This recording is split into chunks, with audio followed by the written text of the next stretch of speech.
Okay. Hey, what's that siege tower doing? Just kind of, just kind of vibing there.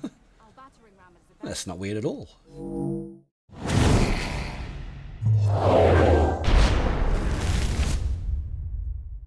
Hey boys and girls, it's KnightStalker here. Welcome along today to Harbour City Siege. Check it out, man. This team is stacked, like stacked. Look at the way you can tell is look down the what do you call them? The profile pictures, for want of a better term, and you can see there's a lot there that gets going on. this is a stacked team, so I'm expecting to win this one. We'll have a check-in just here, and we can see that we have a lot of white bars. So that means they haven't had success in ranked battles, they haven't got premium accounts. There's just a couple of them there with special fancy borders around their names. And that's, yeah, I'm fully expecting to win this game quite easily. And we can probably play a little bit recklessly as well, I'd imagine. So let's get into the battle and see how we go. We're going to start with a standard Harbour City Siege opener. So we're going to take the Martellatore, push the ram. We're going to set up a cannon beside the wooden shield thing and snipe off some of the artillery. One of the biggest things about this map is that the defenders can win this one quite easily if they set up cannons on the wall and make sure that you just can't bring your siege towers in. It's relatively easy to do that. So let's see if we can undo some of that advantage that they have. Take this first. Whoops. That was bad. Not aiming at me. Good, good. Okay. It's not like me to miss, but we'll try again. Take that. Third time's a charm. Okay, so if you're going to do this strategy, don't suck like me. Can we get it this time? Thank you. All right. This guy wants a piece of me. No, he doesn't. He wants a piece of the ram or the siege tower. He's not going to get it. So the concept here is I'm just trying to snipe off as many of these artillery pieces as possible to keep our peasants alive and keep the siege towers that are pushing the wall nice and healthy. The more of these we can knock out initially. Whoa, he got smashed in the head. I'd really prefer to hit his thing though. I wonder if I could shoot him if he's going to... What? The deviation on that cannon. Today is not a good day for cannons, it turns out. There we go. Yeah, 3 shots left. We should be able to take this one out, plus probably some of those things overlooking the gate. Here we are.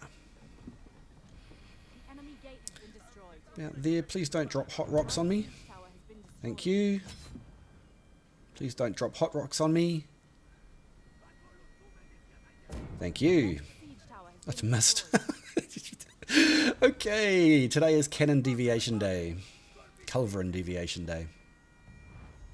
What's going on? Go, go, run away. There we go. So the reason I ran them to the left there is if you run them directly away from the gate, anything shooting or charging out of the gate will kill them. So you just move them off to the side and they're much safer. You know, we don't care too much if they die. Terrible unit, the Martellatore. Excellent for pushing in siege. That big golden shield that you see on the siege equipment as it's being pushed in is the Martellatore pushing it. And what that means is the siege equipment and the Martellatore both take less range damage, or less damage generally. So, we're going to take the Varangian Guard in. Now, this unit, I hate this unit. I hate this unit. I'm going to say it, and I'm just going to outright say that it's a bad unit, because it is. The shield wall that they create is pretty tough, all right, and that's one of their strengths. But the Grandpa shield wall, the grey-haired shield wall, or the I don't know, Imperial Spear Guard, or even Shield Maidens, anything that even looks remotely shield wally can do pretty much better, because these guys don't have CC immunity in their wall like the Grandpas do with their spammable CC immunity, or the Imperial Spear Guard, who are nicely tightly formed and can be CC immune. You know, they don't heal nicely like the Shield Maidens. They don't give a defense buff like the Shield Maidens. Even their strength, this unit, is not a good strength. These guys just trying to do their best to just pick away at me. Boy, I'm a longsword.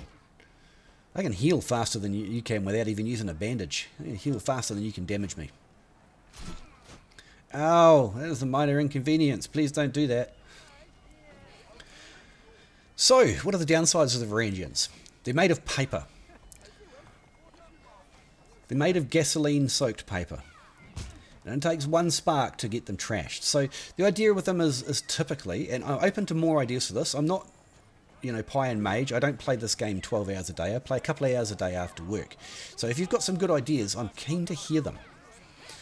So the way that this one works typically is that you really want them to build up their rage, for want of a better term, I can't remember what it's called, while they're in shield mode, and then do a devastating first strike. I'm just going to try and see if I can pick off any of these, but I think I'm just going to overextend instead. This won't kill me, they don't have enough DPS here, not even close. Thank you for trying to save me, Mr. Spears, but you're probably going to die and I'm not. Thanks for trying, guys. I'll try and... my shield got broken.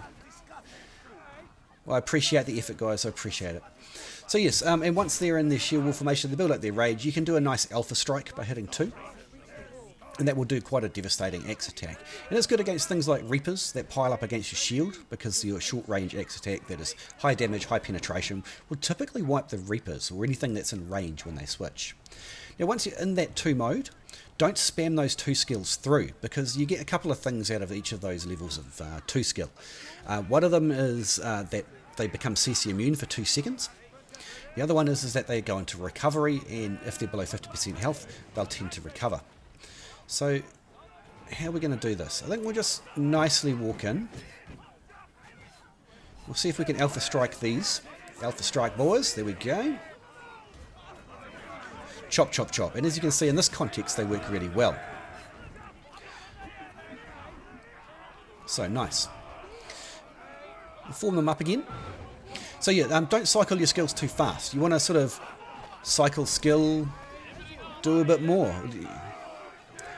Wait a bit between, right? So you maintain that CC immunity for as long as possible and maintain that recovery as long as possible.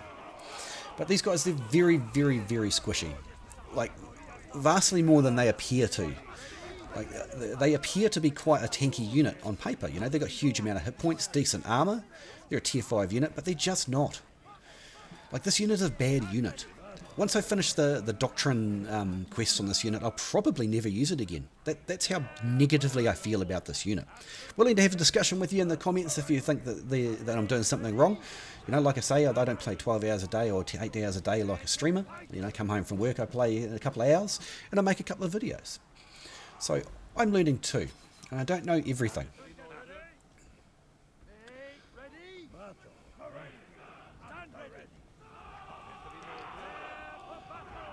Right, what are we going to do here? Varangians aren't particularly ideal here because cavalry will squish them dead. But if they're going to go that way, we'll follow on. What do we got here? We're making a decent push on the supply point, so let's go take a peek at that. We might be able to do something over there. Cav bad, Cav bad. However, I am Te Longsword. And we can now attack them without any real repercussions. So we might be able to get a few kills here. These armor just don't have room to move, they don't have room to pick up speed, they still horrendously hurt us. See that? Is there more? There are not more, that's nice. So we've only got 6 of the unit left. We've done almost no kills with them. Oh, that's our anti-cav run away. So let's just see if we can contribute to attacking the supply point here. The thing about attacking the supply point is if it goes wrong, there's no coming back, right? They continually respawn only like 50 meters from you. There we go. Smash them, boys. More cavalry everywhere. Yeah, there's no coming back from if you get pushed off the supply point, and it's very difficult to hold. We'll just hide in the corner here for those cavalry, but luckily the Modao were on the ball. And really things like these archers and stuff are just going to rip us to shreds, and there's not much we can do about it. Are those doggo archers? I think they are. And unfortunately, that's the end. We're not going to be able to get away here, I don't think. So I might just try and fight to the death, see what I can take with me. Although there is opportunity to leave now. Do I abandon my friends? I would feel bad, but I would live.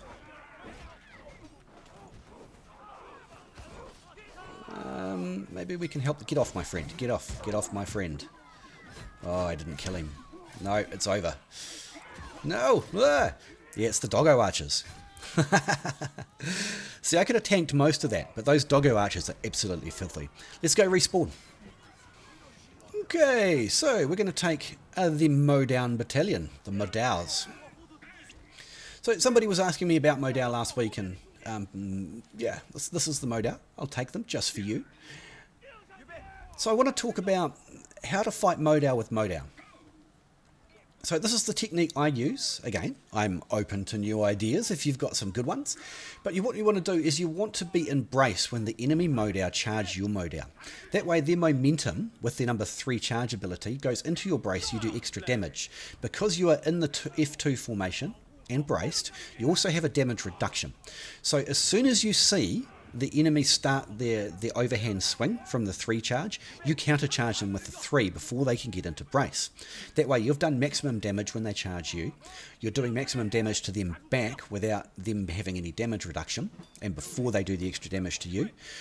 Follow up with a 2 strike, with a quick jab, and then go back into brace. By this point you should have more than half of your Modao unit left. What's going on here? Can we go flank? You should have more than half of your Modao unit left, and they should be wiped. And that's my technique for Modao versus Modao. Receive the charge and brace, counter charge, stab, brace. Ah, here's an opportunity to show you. No, we have doggo archers. I am done. Those doggo archers are going to tear me to bits. See how we do the overhand strike, follow in. No, and I can't control them now. Those the doggo archers, the houndsmen, are deadly, super deadly. Look how quickly they gunned me down. Like the Modao wouldn't have done all that damage. It was definitely the doggo archers, and just quickly wiped the rest of the unit. That's just sad. I would have liked to have shown you better. Let's respawn. Right, here we go in with the mighty muskets, mighty Shenji Grenadiers. But I think the game might actually be over before we get there because our team is quite dominated. To be very careful of cavalry. They do have a slight anti-cavalry in their grenade, but it's not going to be enough if I get charged in the open. But it looks like we have indeed dominated the final point. Oh, maybe not. See if we can take some pot shots. Very good at long range, the old Shenjis. Alright, let's go. Looks like, oh no, we are going to take it. We are going to take it. Too many of the heroes are out, not near the point. So they kind of just gave that up to us by all of those heroes not being where they needed to be. Not a massive game today, but not every game can be massive. We did get 5 normal artillery, so that is fine. We needed 500,000 damage, and that's kind of the problem with the Varangian Guard. They're just not good enough. They're just not a good unit, and they drag you down. Wouldn't recommend this unit in any way. Don't waste your time getting it. They may be buffed later, but for now, it's just what it is. Anyway, boys and girls, I hope you learned something new, or you just enjoyed the battle. Thank you so much for coming to my channel.